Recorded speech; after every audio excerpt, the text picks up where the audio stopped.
Hello dear friends, പത്രമാറ്റിൻ്റെ പുതിയൊരു എപ്പിസോഡിലേക്ക് എല്ലാവർക്കും സ്വാഗതം. അങ്ങനെ നമ്മുടെ ദേവയാനിയും ഗോവിന്ദനും കനകയൊക്കെ ഇരിക്കും കേട്ടോ. ഇപ്പോൾ ദേവയാനി ജ്യൂസ് കുടിക്കുകയാണ്. അതുപോലെ തന്നെ നമ്മുടെ ഗോവിന്ദൻ പറയുകയാണ്, പഴയ കാര്യങ്ങളൊക്കെ പറയാം കേട്ടോ.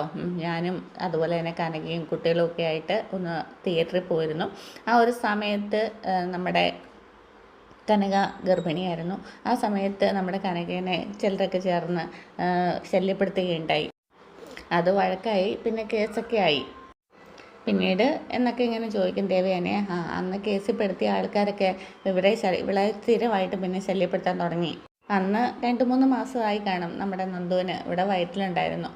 അന്ന് ഞാനൊരു തീരുമാനമെടുത്താണ്, പ്രസവിക്കുന്ന കുട്ടിയാണായാലും പെണ്ണായാലും 2-3 മുറകളൊക്കെ പഠിപ്പിക്കണമെന്ന് എന്നിങ്ങനെ പറയാം. അപ്പം നമ്മുടെ ദേവയാനി ചിരിക്കുന്നൊക്കെ ഉണ്ട് കേട്ടോ.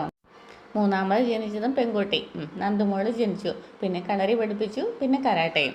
അന്ന് കൂടുതൽ പഠിപ്പിക്കണമെന്നൊന്നും ഇൻട്രസ്റ്റ് ഒന്നും ഉണ്ടായിരുന്നില്ല. പക്ഷെ മോൾക്ക് നല്ല ഇൻട്രസ്റ്റ് ആയിരുന്നു. അവസാനം കരാട്ട പഠിപ്പിച്ച് മാഷിനെ തന്നെ തോൽപ്പിക്കുമെന്ന അവസ്ഥയിലേക്ക് എത്തി. അവളുടെ കരാട്ട കാണാൻ നല്ല രസമാണ് എന്നിങ്ങനെ പറയേ. അന്നേരം നമ്മുടെ കനക പറയുന്നുണ്ട്, അതെ അതെ, ഇവളെ പൂവാലന്മാർ ശല്യം ചെയ്യും. എന്നിട്ട് ഇവള് വന്ന് നേരെ നന്ദുവിൻ്റെ അടുത്ത് പറയും. നന്ദു ചെന്നിട്ട് അവരെ ഇടിക്കും. ഇതൊക്കെയായിരുന്നു സ്ഥിരം ഇവിടുത്തെ തൊഴിൽ. മിക്ക ദിവസം തല്ലും വഴക്കുമായിരുന്നു അമ്മ എന്നിങ്ങനെ നയന പറയുവേ. അങ്ങനെ തല്ലും വഴക്കൊക്കെ ഉണ്ടാക്കി മിക്ക ദിവസം പോലീസ് സ്റ്റേഷനിൽ വരെ കിടന്നിട്ടുണ്ടെന്നും പറയുവേ. അപ്പോഴത്തേക്കിനാണ് നമ്മുടെ നന്ദു അങ്ങോട്ടേക്ക് വരുന്നത് കേട്ടോ. അപ്പോൾ ഇവരെല്ലാം ഇങ്ങനെ നടുക്കത്തെ റൂമിൽ ഇരിക്കുവാണല്ലോ. നമ്മുടെ നന്ദുവിൻ്റെ ടെൻഷൻ എങ്ങനെയെങ്കിലും അനിയും ഒന്ന് കാണാൻ പോകണം, അതാണ്. അപ്പോഴത്തേക്കിനും ഇങ്ങനെ വെളിയിലോട്ട് വരികയാണ്. അപ്പം നയന ഇങ്ങനെ നോക്കുന്നുണ്ട് കേട്ടോ. ദൈവം ഇവരെല്ലാം കൂടെ മാറി കിടന്നിട്ട് ഞാൻ എങ്ങനെ പോകും എന്നൊക്കെയാണ് ഇങ്ങനെ മനസ്സ് വിചാരിക്കുന്നത്. അപ്പം നന്ദു ഇങ്ങനെ മനസ്സിൽ വിചാരിക്കുവാണ്. അപ്പോഴത്തേക്കിനും ബാക്കി എല്ലാവരും ഇങ്ങനെ സംസാരിച്ചുകൊണ്ട് നിൽക്കുവാണല്ലോ. എന്നിട്ട് ദേവേനെ പറയുവേ, ഒരു കണക്ക് നോക്കിയെന്നാൽ ആണുങ്ങളൊക്കെ ഇനിയും കൂടുതലായിട്ട് പെണ്ണുങ്ങൾ ഇതൊക്കെ പഠിക്കണം എന്നൊക്കെ പറയും കേട്ടോ. അപ്പോഴത്തേക്കും നമ്മുടെ നയന പറയുന്നുണ്ട്, എന്താണെങ്കിലും പോലീസ് ട്രെയിനിങ്ങിൽ ഇവളായിരിക്കും ടോപ്പ് എന്ന് പറയുന്നുണ്ട്. അവിടെ ഒന്ന് ഒതുങ്ങിയിട്ടുണ്ടെങ്കിൽ അനി അവരുമായിട്ട് കൂട്ടുകൂടിയതിന് ശേഷമാണ്. എന്നിട്ട് നമ്മുടെ നയന പറയുക, അനിയുടെ കല്യാണ ദിവസം അവളാകെ വിഷമിച്ച് നടക്കുകയായിരുന്നു. ആത്മഹത്യക്ക് വരെ ശ്രമിച്ചു. തലനാരിഴയ്ക്കാണ് അവളന്ന് രക്ഷപ്പെട്ടത്. അന്നത്തെ കാര്യങ്ങളൊക്കെ ഞാൻ അമ്മയോട് പറഞ്ഞായിരുന്നല്ലോ. കല്യാണ സമയത്ത് മാറി നിന്നു എന്ന് പറഞ്ഞിട്ട് എല്ലാവരും വലിയ പ്രശ്നമാക്കി. സത്യം പറഞ്ഞാൽ ഞാനും മാതൃശേട്ടനും നന്ദുവിനെ കാണാൻ ഹോസ്പിറ്റലിൽ പോയതായിരുന്നു. അത്രയ്ക്ക് ഇഷ്ടമായിരുന്നല്ലേ. അപ്പം നന്ദുവിന് അനിയനെയും അനിക്കും നന്ദുവിനെയും. അന്നത്തെ സാഹചര്യത്തിൽ ആരാണെങ്കിലും ഞാനും അന്നത്തെ ആ സാഹചര്യത്തിൽ കല്യാണത്തിന് എതിർത്തേനെ. എങ്കിലും ആദർശും മുത്തശ്ശനും ഇളയച്ചനും എല്ലാവരും അതിനെ അനുകൂലിച്ചേനെയിരുന്നു. അങ്ങനെയെങ്കിലും ഉറപ്പായിട്ടും ആ കല്യാണം നടക്കുമായിരുന്നു. ഇനിയിപ്പോൾ പറഞ്ഞിട്ട് എന്താ കാര്യം എന്നിങ്ങനെ ദേവയാനി പറയുകയാണേ. അതിനുശേഷം നല്ലൊരു വമ്പൻ ടെസ്റ്റാണ് ഉണ്ടാകുന്നത്.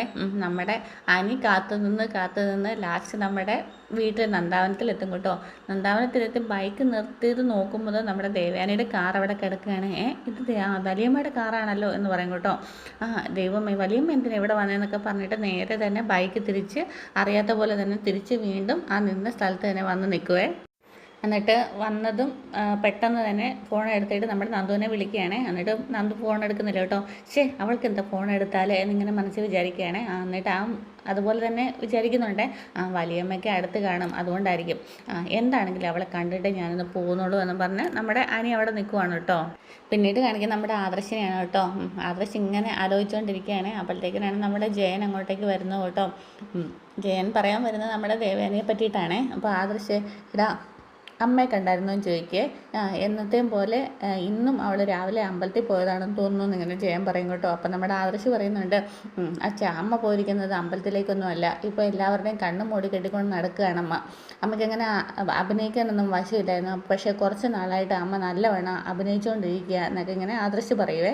ഈ അഭിനയമൊക്കെ തുടങ്ങിയിരിക്കുന്നത് ചിലരുമായിട്ട് കൂടെ കൂടിയതിന് ശേഷമാണെന്ന് പറയും കേട്ടോ. അപ്പം നമ്മുടെ ജയൻ ചോദിക്കുന്നുണ്ട്, ആരാ ഈ കൂടെ കൂട്ടിയ ആൾക്കാരെന്ന് ചോദിക്കുക. അമ്മ എല്ലാവരും വിശ്വസിച്ച ആളുകളെല്ലാവരും നമ്മളെ പറ്റിച്ചുകൊണ്ടിരിക്കുകയാണ് എന്നിങ്ങനെ പറയും കേട്ടോ. നയനെ ഉദ്ദേശിച്ചിട്ടാണ് ആദർശ് പറയുന്നത്. ഇളയച്ചനെ കൂട്ടിയിട്ട് മുത്തശ്ശൻ്റെ അടുത്തോട്ട് വാ, ഇളയമേ അറിയണ്ട, അവിടെ വന്നിട്ട് കുറച്ച് കാര്യങ്ങൾ സംസാരിക്കാനുണ്ട് എന്നിങ്ങനെ ആദർശ് പറയുവേ. അപ്പോൾ നമ്മുടെ ജയൻ ചോദിക്കുവേ, സീരിയസ് ആണോ എന്ന് ചോദിക്കുവേ. കുറച്ച് സീരിയസ് ആണെന്നിങ്ങനെ ആദർശം പറയും കേട്ടോ. പിന്നീട് കാണിക്കുന്ന നമ്മുടെ മുത്തശ്ശനെയാണ്. എന്നിട്ട് ജയൻ വന്നിട്ട് നമ്മുടെ മുത്തശ്ശൻ്റെ അടുത്ത് പറയുകയെ, അച്ഛാ ഇവന് എന്തൊക്കെയോ സംസാരിക്കാനുണ്ടെന്ന് മുത്തശ്ശനോട് എന്നിങ്ങനെ പറയും കേട്ടോ. അപ്പോൾ നമ്മുടെ മുത്തശ്ശൻ പറയേ, സംസാരിക്കാനുണ്ടെന്ന് മനസ്സിലായെന്ന് പറയും കേട്ടോ. അപ്പോൾ എല്ലാവരും വരുന്നുണ്ട്, ജയനും എല്ലാം ഉണ്ട്. നമ്മുടെ മുത്തശ്ശിയായിട്ടാണ് ഇരിക്കുന്നതൊക്കെ. അപ്പോഴത്തേക്കും നമ്മുടെ മുത്തശ്ശൻ പറയുന്നുണ്ട്, ഇവന് ആരോടും ഒന്നും പറയാതെ കുറച്ച് ദിവസമായിട്ട് കുറച്ച് കാര്യങ്ങളൊക്കെ മനസ്സിൽ ഒളിപ്പിച്ചുകൊണ്ടാണ് നടക്കുന്നത്. ആ എനിക്ക് പറയാനുണ്ട് എന്ന് പറയുവേ കുറച്ച് കാര്യങ്ങൾ. എന്നിട്ട് പറയും നമ്മുടെ മുത്തശ്ശനും മുത്തശ്ശിയൊക്കെ നയനയുടെയും അതുപോലെ അമ്മയുടെയും പിണക്കം മാറ്റണം എന്ന് പറഞ്ഞിട്ട് നടക്കുന്നവരല്ല ഈ പറയുന്ന ഞാനടക്കം. എന്നിട്ട് അത് സംഭവിച്ചില്ലല്ലോ എന്നിങ്ങനെ മുത്തശ്ശൻ പറയേ. അന്നേരം നമ്മുടെ ആദർശ് പറയുന്നുണ്ട്, ആരാ പറഞ്ഞത് അത് നടന്നില്ലെന്ന്? ഈ കുറച്ച് ദിവസങ്ങളായിട്ട് അമ്മ എൻ്റെ കാര്യങ്ങളൊന്നും ശ്രദ്ധിക്കുന്നില്ല, കുറച്ച് ദിവസമായിട്ട് സംസാരിക്കാറ് പോലുമില്ല എന്നിങ്ങനെ നമ്മുടെ ആദർശ് പറയുകയെ. അതെന്തുകൊണ്ടാണെന്ന് അറിയുമോ എന്നിങ്ങനെ ചോദിക്കും കേട്ടോ. എന്നിട്ട് കുറച്ച് നേരം മിണ്ടാൻ നിന്നിട്ട് പറയും, അമ്മയുടെ മനസ്സിലെ നമ്മളെ കഴിഞ്ഞൊക്കെ സ്ഥാനം ഇപ്പം നയനയ്ക്കാണ് എന്നിങ്ങനെ പറയും കേട്ടോ. നീ എന്തൊക്കെയാ മോനെ ഈ പറയുന്നതെന്നിങ്ങനെ നമ്മുടെ മുത്തശ്ശി ചോദിക്കുവേ. അപ്പം ജയൻ ചോദിക്കുവേ, അമ്മായിയമ്മ സ്നേഹിക്കുന്നുണ്ടെന്ന് നിൻ്റെ ഭാര്യ നിൻ്റെ അടുത്ത് പറഞ്ഞോന്ന് ചോദിക്കുവേ. അവളൊന്നും പറഞ്ഞിട്ടില്ല. അവളോട് ഞാൻ ഇന്ന് വരെ തുടക്ക നാൾ മുതൽ ഞങ്ങൾ കുറച്ച് വഴക്കുണ്ടായിരുന്നു എന്ന് പറഞ്ഞാലും പിന്നീട് ഞങ്ങൾ ഒന്നും മറച്ചു വെച്ചിട്ടില്ല, എല്ലാ കാര്യങ്ങളും തുറന്നു പറയുമായിരുന്നു. പക്ഷേ അവൾ എന്നെ ചീറ്റ് ചെയ്തു എന്നിങ്ങനെ ആദർശ് പറയുവേ. അമ്മയും അവളും തമ്മിലുള്ള സമരം കഴിഞ്ഞിട്ടും ഒരിക്കൽ പോലും അവൾ എന്നോടത് പറഞ്ഞില്ല എന്നിങ്ങനെ ആദർശ് പറയുവേ. അപ്പോൾ നമ്മുടെ മുത്തശ്ശൻ പറയുവാണേ, അവർ തമ്മിൽ സ്നേഹത്തിലാണ് എന്ന് നീ പറഞ്ഞത് സത്യമാണോ എന്നിങ്ങനെ ചോദിക്കുക. അപ്പോൾ നമ്മുടെ ആദർശ് പറയും, സത്യമാണ്, അത് മറ്റാരും പറഞ്ഞിട്ടല്ല, എൻ്റെ സ്വന്തം കണ്ണുകൊണ്ട് ഞാൻ കണ്ടതാണ്. വിഷുവിൻ്റെ അന്ന് അമ്പലത്തിൽ പോയിട്ട് അമ്മ നേരെ പോയത് നയനയുടെ വീട്ടിലേക്കാണ്, ഞാനത് അവിടെ ചെന്നപ്പോൾ കണ്ടതാണ് എന്നൊക്കെ ഇങ്ങനെ പറയുന്നുണ്ട്. അപ്പോൾ എന്നിട്ട് പിന്നെ ആദർശ് പറയുകയാണെ, ഇനി മുത്തശ്ശനും മുത്തശ്ശിക്കും ഒക്കെ ഞാൻ പറയുന്നത് കള്ളമാണെന്ന് തോന്നുന്നുണ്ടോ എന്ന് ചോദിക്കുവേ. അപ്പോൾ അമ്പലത്തിലേക്കെന്നും പറഞ്ഞുകൊണ്ട് അവൾ പോയിരുന്നത് നമ്മുടെ നയനമോളുടെ വീട്ടിലേക്കായിരുന്നു അല്ലേ എന്നിങ്ങനെ ജയൻ പറയുവേ. അപ്പോൾ ആദർശ് പറയാം, അതേന്ന് കേട്ടോ. എന്നാലും ഏട്ടത്തി ഇങ്ങനെ ചെയ്തിട്ട് പറഞ്ഞില്ലല്ലോ എന്നിങ്ങനെ അജയനും പറയുവേ. എന്നാലും ഇത് കൊള്ളാലോ, വീടിനകത്ത് കീരിയും പമ്പും, പുറത്ത് അമ്മായിയമ്മയും മരുമോളും. മരുമകളായിട്ടല്ല, അമ്മ ഇപ്പോൾ സ്വന്തം മകളായിട്ടാണ് നയനനെ സ്നേഹിക്കുന്നത് എന്നിങ്ങനെ പറയാം. അപ്പോൾ നമ്മുടെ മുത്തശ്ശൻ ചോദിക്കുന്നുണ്ട്, അതെന്താന്നേ? അതിനിപ്പോൾ എന്താ, അതല്ലേ നമ്മൾ ആഗ്രഹിച്ചിരുന്നു എന്നിങ്ങനെ പറയുക. അപ്പോൾ നമ്മുടെ അച്ഛനും പറയും കേട്ടോ, എനിക്കും അത് അങ്ങനെയല്ലേ വേണ്ടത്, അത് നല്ല കാര്യമല്ലേ മോനെ എന്നിങ്ങനെ ജയനും പറയുക. അപ്പോൾ നമ്മുടെ ആദർശ് പറയുന്നുണ്ട്, എനിക്ക് എന്നോട് ആഗ്രഹം ഉണ്ടായിരുന്നു, എനിക്കും ഒരുപാട് ആഗ്രഹം ഉണ്ടായിരുന്നു. പ്രത്യേകിച്ചും സർജറിക്ക് ശേഷം അവളെ അമ്മയൊന്ന് സ്നേഹിച്ചിരുന്നെങ്കിൽ എന്ന് ഞാൻ ഒരുപാട് ആഗ്രഹിച്ചിരുന്നു എന്നിങ്ങനെ ആദർശ് പറയുകയാണേ. എന്നാൽ അതിനെ കഴിഞ്ഞ് സങ്കടം ഉണ്ടാകുന്നത് ഇങ്ങനൊരു സംഭവം ഉണ്ടായിട്ട് അവൾ എന്നോട് പറയാതിരുന്നപ്പോഴാണ് ഇങ്ങനെ പറയും കേട്ടോ, സങ്കടപ്പെട്ടിട്ട്. അമ്മയ്ക്ക് ഇത് പക്ഷേ നമ്മളോട് പറയാനായിട്ടൊരു മടി ഉണ്ടായിരുന്നിരിക്കും, പക്ഷേ അതിനൊരു ന്യായമുണ്ട്. പക്ഷേ അവൾ അങ്ങനെയല്ലല്ലോ, അവൾ എൻ്റെ അടുത്ത് പറയേണ്ടതല്ലായിരുന്നോ? അപ്പം മുത്തശ്ശനിങ്ങനെ പറയേ, നയനമോൾ അത് നിൻ്റെ അടുത്ത് പറയാതിരുന്നത് ശരിയായില്ല എന്നിങ്ങനെ മുത്തശ്ശൻ പറയുവേ.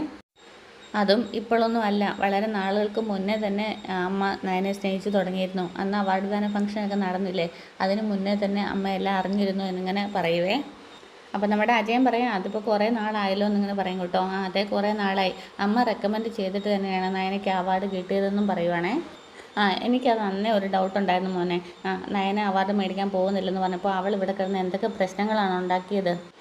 അത് ശരിയാ, അവാർഡ് മേടിക്കാതിരുന്നാൽ ആ സംഘടനയിലുള്ളവരുടെ ഇടയിൽ നാണം കെടുവെന്ന ഏട്ടത്തി എന്ന് പറഞ്ഞതെന്നും കൂടെ പറയുവേ നമ്മുടെ അജയൻ.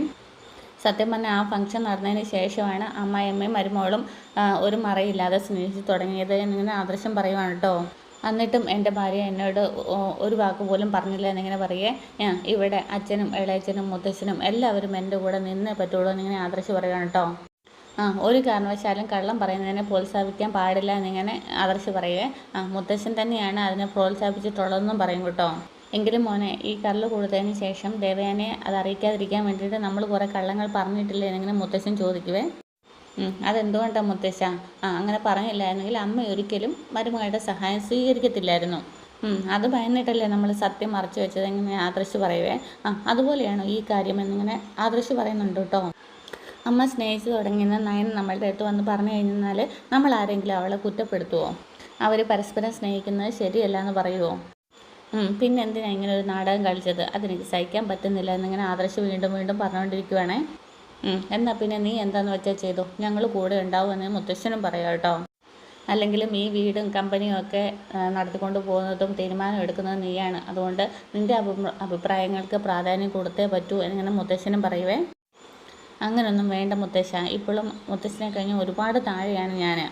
അവളോട് പിണങ്ങണ്ടാന്ന് മുത്തശ്ശൻ പറഞ്ഞു കഴിഞ്ഞാൽ ഞാൻ തീർച്ചയായിട്ടും അനുസരിക്കും. പക്ഷേ അവൾ ചെയ്ത് തെറ്റെന്താണെന്ന് അവൾ തിരിച്ചറിയണ്ടേ മുത്തശ്ശ എന്നിങ്ങനെ ആദർശ് ചോദിക്കുവേ. എന്താണെങ്കിലും അവളിപ്പോൾ ചെയ്ത പ്രവൃത്തി കൊണ്ട് എനിക്ക് അവളോട് ചെറിയ ദേഷ്യമൊക്കെ ഉണ്ട്, അതങ്ങനെ പെട്ടെന്നൊന്നും മാറില്ല എന്ന് പറയുവേ. വീണ്ടും പ്രശ്നമായല്ലോടാ എന്നിങ്ങനെ ജയൻ്റെ അടുത്ത് വന്നിട്ട് മുത്തശ്ശൻ പറയേ. അത് ഇനിയിപ്പോൾ എന്താ അച്ഛാ പറയുക, അവരെ തമ്മിൽ ഒന്നിപ്പിച്ച് കഴിഞ്ഞാൽ അത് വെറുപ്പ് കൂട്ടത്തേ ഉള്ളൂ. നോക്കട്ടെ, അവൻ എന്താണെന്ന് ചെയ്യുന്നതെന്ന് ചെയ്യട്ടെ എന്നിങ്ങനെ ജയനും പറയുകയാണ്. അവൻ സ്വയം മാറ്റട്ടെ, ഈ പ്രശ്നങ്ങൾ അവർ രണ്ടാളും തമ്മിൽ പറഞ്ഞു തീർക്കട്ടെ എന്നിങ്ങനെ ജയനും പറയുവാണേ. അവർ തമ്മിലൊരു തീരുമാനം എടുക്കട്ടെ എന്നിങ്ങനെ ജയൻ പറയുമ്പോൾ നമ്മുടെ മുത്തശ്ശി പറയുന്നുണ്ട്, എന്നാലും ദേവേനെ കൊള്ളാലോ, മരുമകളെ സ്നേഹിക്കുന്നതിന് വേണ്ടിയിട്ടാണ് അവളുടെ പുറകെ പിന്നാലെ ഇങ്ങനെ ഓടി നടക്കുന്നത്. അപ്പോഴത്തേക്കും നമ്മുടെ മുത്തശ്ശനൊക്കെ ഒന്ന് ചിരിക്കും കേട്ടോ, നമ്മുടെ അജയനൊക്കെ ഒന്ന് ചിരിക്കുവാണേ. പിന്നീട് കാണിക്കുന്നത് നമ്മുടെ ജലജയാണ് കേട്ടോ. അപ്പോഴത്തേക്ക് നമ്മുടെ അനാമിക അങ്ങോട്ടേക്ക് വരുവാണ്. അപ്പം മൊബൈലൊക്കെ നോക്കിക്കൊണ്ടാണ് വരുന്നത് കേട്ടോ. മോൾ എവിടെ പോവാണെന്ന് ചോദിക്കുക. നമ്മുടെ ജാനകി അന്നേരം പറയുകയാണ്, ഇവിടെ ഇരുന്നിട്ട് ബോറടിക്കുന്നു, ഞാൻ പോയപ്പോഴത്തേക്കിനും ഞാനും കൂടെ വരട്ടെന്ന് ചോദിച്ചതാണ്. അപ്പോൾ പിന്നെ അവൻ പോയോന്ന് ഇങ്ങനെ അപ്പം ചോദിക്കുവേ. അവൻ പോയി, ഇവിടെ എല്ലാവരും ആൾക്കാരൊക്കെ ഇരുന്നത് കൊണ്ട് അവൻ പിന്നിലൂടെയാണ് പോയത്, ബൈക്ക് കയറി പോകുന്നത് ഞാൻ കണ്ടതാണെന്നിങ്ങനെ അനാമിക പറയുവേ. അങ്ങനെയെങ്കിൽ അവൻ്റെ പുറകെ പോയി നമ്മളവനെ പിടിക്കണം മോളെന്ന് ഇങ്ങനെ ജലജ പറയുമ്പോഴത്തേക്കിനും അനാമിക പറയുന്നുണ്ട്, അത് ഞാൻ എന്തിനാ അങ്ങനെ പുറകെ നടക്കുന്നത്, അവൻ എന്നെ വേണ്ടെങ്കിൽ എനിക്ക് അവനെ വേണ്ട, ആ രീതിയിൽ ഇനി ജീവിച്ചേ പറ്റുള്ളൂ എന്നിങ്ങനെ അനാമിക പറയുവാണേ. അങ്ങനെയൊന്നും പറയല്ലേ മോളെ, അതൊക്കെ എന്തൊരു ജീവിതം. പിന്നെ ഞാൻ എന്താ പറയേണ്ടത്, കല്യാണം കഴിഞ്ഞിട്ട് ഇത്രയും നാളായിട്ട് അവൻ എന്നെ കൊണ്ട് ഒരു സ്ഥലത്തും പോയിട്ടില്ല. പിന്നെ ഈ കൊണ്ടുപോയിട്ടുണ്ട്, ഈ വീട്ടുകാർ പറയുമ്പോൾ എന്നെ കൊണ്ട് ഇവിടെ അടുത്തെങ്കിലും എവിടെയെങ്കിലും ഇവിടെ എല്ലാവരുടെ മുന്നിൽ ബോധ്യപ്പെടുത്തുന്നതിന് വേണ്ടിയിട്ട് എത്ര സന്തോഷത്തോടെയാണ് ഞാൻ എൻ്റെ അച്ഛൻ്റെ അമ്മയുടെയും കൂടെ ജീവിച്ചതെന്ന് അറിയുമെന്നൊക്കെ ഇങ്ങനെ അനാമിക സങ്കടം പറയുകയാണ് നമ്മുടെ ജലജയുടെ അടുത്ത്. എല്ലാം കല്യാണത്തോടെ കഴിഞ്ഞു, ഇപ്പം മരിച്ച പോലെയാണ് ജീവിക്കുന്നതെന്നിങ്ങനെ അനാമിക പറയുവേ. അപ്പോഴത്തേക്കും നമ്മുടെ ജലജ ഇങ്ങനെ മനസ്സിലിങ്ങനെ ചിന്തിക്കും കേട്ടോ, ഇവള് അധികം താമസിയാതെ തന്നെ പടി ഇറങ്ങിപ്പോണ ലക്ഷണമൊക്കെ കാണുന്നതന്നെ. പടി ഇറങ്ങി പോവുകയാണെങ്കിൽ പോട്ടെ എന്ന് മനസ്സിൽ പറയുന്നുണ്ട്. പിന്നീട് നമ്മുടെ അനി ഇങ്ങനെ മനസ്സിലാലോചിക്കുകയാണ്, അവൾ ഞാൻ ഒന്ന് കാണണമെന്ന് പറഞ്ഞിട്ട് ഇത്രയും നേരമായിട്ട് വിളിച്ചില്ലല്ലോ എന്നൊക്കെ ഇങ്ങനെ, എന്താണെങ്കിലും ഇന്ന് കണ്ടിട്ടേ പോകുന്നുള്ളൂ എന്ന് പറഞ്ഞിട്ട് വഴി തന്നെ നിൽക്കുകയാണ്. അതിനിടയ്ക്ക് ആലോചിക്കുന്നുണ്ട്, എന്താണെങ്കിലും ഏട്ടത്തെ വെറുക്കുന്ന വലിയമ്മ എന്താ ഇവിടെ നന്ദാവനത്തിൽ ഒന്നും മനസ്സിലാവുന്നില്ലല്ലോ എന്നൊക്കെ ഇങ്ങനെ മനസ്സിൽ വിചാരിക്കുന്നുണ്ട്. പിന്നെ നന്ദു ഇങ്ങനെ ആലോചിച്ചുകൊണ്ടിരിക്കുകയാണ് ഓരോന്നെ. അപ്പോഴത്തേക്ക് നമ്മുടെ ദേവേനെ അങ്ങോട്ടേക്ക് കയറി വരുന്നുണ്ട് കേട്ടോ. കയറി വരുന്ന ഒന്നും നന്ദുവിനെ അറിയുന്നില്ലേ. എന്നിട്ട് തൊട്ട് വിളിക്കും കേട്ടോ, മോളെ പോകുന്നില്ലേന്ന് ചോദിക്കുക. പോകണം എന്നിങ്ങനെ പറയും കേട്ടോ. സത്യം പറഞ്ഞാൽ മോള് പോകുമ്പോൾ ഈ വീട്ടുകാരെല്ലാം ഇത്ര സെൻറ്റിയാവുമെന്ന് ഞാൻ വിചാരിച്ചേ ഇല്ല എന്നിങ്ങനെയൊക്കെ ദേവേനെ പറയുന്നുണ്ട്. ഇത്ര ചെറുപ്രായത്തിൽ തന്നെ മോൾ എസ് ഐ ആയതുകൊണ്ട് ഇനി CI ഒക്കെ ആകും. അപ്പോൾ ഉയർന്ന പോസ്റ്റിലേക്ക് പോകുമ്പോഴത്തേക്കിനും മനസ്സാക്ഷി കുത്തുണ്ടാകുന്ന കാര്യങ്ങളൊന്നും നമ്മുടെ മനസ്സിലുണ്ടാവാൻ പാടില്ല മോളെ എന്നിങ്ങനെ വീണ്ടും ദേവേനെ നമ്മുടെ നന്ദുവിനെ ഉപദേശിക്കുവാണ് കേട്ടോ. ഈ അവസാന നിമിഷം പോലും ഞാനത് പറയുന്നത് മറ്റൊന്നും കൊണ്ടല്ല, അനാമികയുടെ അനിയുടെയും ജീവിതത്തിൽ മോൾ ഇപ്പോഴും ഒരു സംസാര വിഷയമാകുന്നുണ്ട്, അതുകൊണ്ടാണ് ഇങ്ങനെ പറയേ. അതൊക്കെ അറിയാമെന്നിങ്ങനെ നന്ദു പറയുന്നുണ്ട്. അപ്പം അതൊക്കെ അറിയാമെങ്കിലും മോളുടെ മനസ്സിലുണ്ടാകുന്ന ചലനങ്ങളൊക്കെ പെട്ടെന്ന് തന്നെ മനസ്സിലാവുന്നുണ്ട്, അത് മോളുടെ ചേച്ചിക്ക് മനസ്സിലാവുന്നുണ്ട് എന്നൊക്കെ ഇങ്ങനെ ദേവയാനി നന്ദുവിൻ്റെ അടുത്ത് പറയുകയാണേ. ഇനിയിപ്പോൾ ക്യാമ്പിലേക്ക് പോകുമല്ലേ, ഇനി കാണാനൊന്നും പറ്റില്ലല്ലോ എന്നിങ്ങനെ നന്ദു ദേവയാനിയുടെ അടുത്ത് പറയുന്നുണ്ട്. എന്നിട്ട് പിന്നെ ദേവയാനി പറയുന്നുണ്ട്, SI ഒക്കെ ആയിട്ട് വന്നതിന് ശേഷം നല്ലൊരു പയ്യനെ ഞാനും ആദർശമൊക്കെ ചേർന്നിട്ട് കണ്ടുപിടിച്ച് കല്യാണം നടത്താമെന്നൊക്കെ പറയുമ്പോൾ നമ്മുടെ നന്ദു പറയുന്നുണ്ട്, എനിക്ക് കല്യാണമൊന്നും വേണ്ടാന്ന് പറയും കേട്ടോ. അപ്പോൾ നമ്മുടെ ദേവേനെ പറയുകയാണ്, ഇങ്ങനെയൊക്കെ പറയുന്നത് കേൾക്കുമ്പോഴാണ് ഞങ്ങൾക്ക് വീണ്ടും സംശയം ഉണ്ടാകുന്നത്. മോളുടെ കല്യാണം കഴിഞ്ഞാൽ അനി പിന്നെ ഒരിക്കലും മറ്റൊരാളുടെ ഭാര്യയുടെ അടുത്തേക്ക് വരത്തില്ലല്ലോ എന്നൊക്കെ ഇങ്ങനെ പറയുന്നുണ്ട്. സത്യം പറഞ്ഞാൽ അവനൊരു ഭാര്യ ഉണ്ടെന്നുള്ള തോന്നൽ പോലും ഇല്ല, അല്ലെങ്കിൽ തന്നെ അവൻ കല്യാണം കഴിഞ്ഞതിന് ശേഷം നല്ലൊരു ദാമ്പത്യം പോലും ഇല്ലെന്നാണ് എനിക്ക് തോന്നുന്നത് എന്നിങ്ങനെ ദേവേനെ പറയുവേ. അതുകൊണ്ട് അവൻ്റെ മനസ്സിൽ ഇപ്പോഴും പഴയതുപോലെ തന്നെ മോള് നിൽക്കുന്നത്. വീണ്ടും ദേവേനെ ഇങ്ങനെ ഉപദേശിച്ചുകൊണ്ടിരിക്കുകയാണ്. മോളുടെ കല്യാണം കഴിഞ്ഞ് കഴിഞ്ഞാൽ എല്ലാം മറക്കും, അങ്ങനെ മറക്കണം എന്നൊക്കെ പറയുമ്പോഴത്തേക്കും നമ്മുടെ നന്ദു ഇങ്ങനെ മനസ്സിൽ വിചാരിക്കുന്നുണ്ട്, അവനിപ്പോൾ എന്നെ കഥ പുറത്ത് നിൽക്കുകയാണല്ലോ എന്നൊക്കെ ഇങ്ങനെ വിചാരിക്കുന്നുണ്ട് കേട്ടോ. അനി ഇങ്ങനെ ടെൻഷനാകുകയാണ്, ഇങ്ങനെ നിന്ന് ചങ്കത്ത് തിരുമുന്നുണ്ട്, ഇങ്ങനെ മൊബൈൽ എടുക്കുന്നുണ്ട്, അങ്ങനെ എന്തൊക്കെ വെച്ച് അവൾ വിളിക്കുന്നുമില്ലല്ലോ, മെസ്സേജും വിടുന്നില്ലല്ലോ. ഇനിയിപ്പോൾ ആലോചിച്ചിട്ട് സമയമില്ല, ഇഷ്ടമില്ലാത്തടത്തോട്ടെ വലിയ ഏതെങ്കിലും വന്നല്ലോ, ഞാനും ഇടിച്ച് കയറിയിട്ട് കാര്യമുള്ളൂ എന്നൊക്കെ പറഞ്ഞിട്ട് നമ്മുടെ ബൈക്ക് എടുത്ത് നന്ദാവനത്തിലോട്ട് പോകാനായിട്ട് വീണ്ടും റെഡിയാകുകയാണ് അനി. എന്നിട്ട് ബൈക്കിൽ വന്നിട്ട് നേരെ നന്ദാവനത്തിൽ ഇറങ്ങും കേട്ടോ. എന്നിട്ട് ഹെൽമെറ്റ് തലയിരിക്കുകയാണ്. അല്ല കള്ളന്മാരെ പോലെ ഞാൻ എന്തിനാണ് ഹെൽമെറ്റും വെച്ചുകൊണ്ട് പോകുന്നതെന്ന് പറഞ്ഞുകൊണ്ട് ഹെൽമെറ്റ് ഊരി വെക്കുക. എല്ലാവരും മാറി നടന്ന് ഉപദേശിക്കുക, എന്നെ ഉപദേശിച്ചു, അവളെ ഉപദേശിച്ചു, എന്നിട്ടും വലിയ വിശേഷമൊന്നും ഉണ്ടായിട്ടില്ലല്ലോ, എൻ്റെ മനസ്സിനെ എനിക്ക് പറഞ്ഞ് തൃപ്തിപ്പെടുത്തണ്ടേ എന്നൊക്കെ പറഞ്ഞിട്ട് നമ്മുടെ അനി ഉള്ളിലോട്ട് പോവുകയാണേ. എന്തായാലും അവളെ ചെന്ന് കണ്ടില്ലെങ്കിൽ എനിക്ക് പിന്നെ ഉറങ്ങാൻ പറ്റില്ല എന്നും പറഞ്ഞുകൊണ്ടാണ് അനി ഉള്ളിലോട്ട് പോകുന്നത്. അവളെ സന്തോഷത്തോടെ യാത്ര അയക്കണം അച്ഛൻ എന്നിങ്ങനെ പറയാം. അപ്പോൾ അച്ഛൻ പറയുന്നുണ്ട്, ഈ പറയുന്ന ആളുടെ പറച്ചിൽ കേട്ടാൽ ഈ പറയുന്ന ആൾക്ക് ഭയങ്കര സന്തോഷമാണെന്ന് ഇങ്ങനെ തോന്നുമെന്ന് പറയുവേ. നയനയാണ് പറഞ്ഞത്. ഇങ്ങനെ പറഞ്ഞുകൊണ്ട് നിൽക്കുമ്പോഴാണ് പെട്ടെന്ന് അനി കയറി വരുന്നത് കേട്ടോ. എല്ലാവരുടെ മുഖം അങ്ങ് വളിക്കുകയെ. നയന ആകെപ്പാടെ ടെൻഷനാവുകയെ. അച്ഛനും കനകയും നവ്യ എല്ലാവരും ഇങ്ങനെ അന്തിക്കും കേട്ടോ. എന്നിട്ട് കനക ഇരുന്നിടത്തുനിന്നൊക്കെ എണീക്കുവാണ്. അല്ല അനി എന്താ ഇവിടെയും ചോദിക്കുക. അന്നേരം പറയും, നന്ദു ഒന്ന് പോവുകയാണല്ലോ, അതുകൊണ്ട് കാണാൻ വന്നതാണ് എന്നിങ്ങനെ പറയും കേട്ടോ. അപ്പോഴത്തേക്കും നമ്മുടെ ദേവയാനിയും നന്ദും കൂടെ ഉള്ളിലേക്ക് ഇങ്ങനെ പതിയെ ഇറങ്ങി വരും കേട്ടോ. അപ്പം ഇത് കണ്ടുകൊണ്ടാണ് നമ്മുടെ അനി നിൽക്കുന്നത്. അപ്പോഴത്തേക്കിനും പെട്ടെന്ന് ദേവയാനി ഇങ്ങനെ നന്ദു നോക്കുക അനിയനെ. അപ്പോൾ അനി ഇങ്ങനെ നന്ദുവിനെ നോക്കും കേട്ടോ. എന്നിട്ട് നന്ദു പെട്ടെന്ന് നോക്കും നമ്മുടെ ദേവയാനി കാണും കേട്ടോ. ദേവയാനി പിന്നീട് ഇങ്ങനെ അനിയെ കാണുവാണ്. എന്നിട്ട് അന്തിച്ച് പെട്ടെന്ന് ഇങ്ങനെ മുഖഭാവമൊക്കെ മാറിയിട്ട് ഇങ്ങനെ നിൽക്കുവാണ് കേട്ടോ. അപ്പോൾ എന്താണെങ്കിലും ഇന്നത്തെ എപ്പിസോഡ് അടിപൊളിയായിട്ടുണ്ട്. അപ്പോൾ ചാനൽ ഇഷ്ടമായെങ്കിൽ സബ്സ്ക്രൈബ് ചെയ്യാനും ഷെയർ ചെയ്യാനും മറക്കരുത്. Okay, thank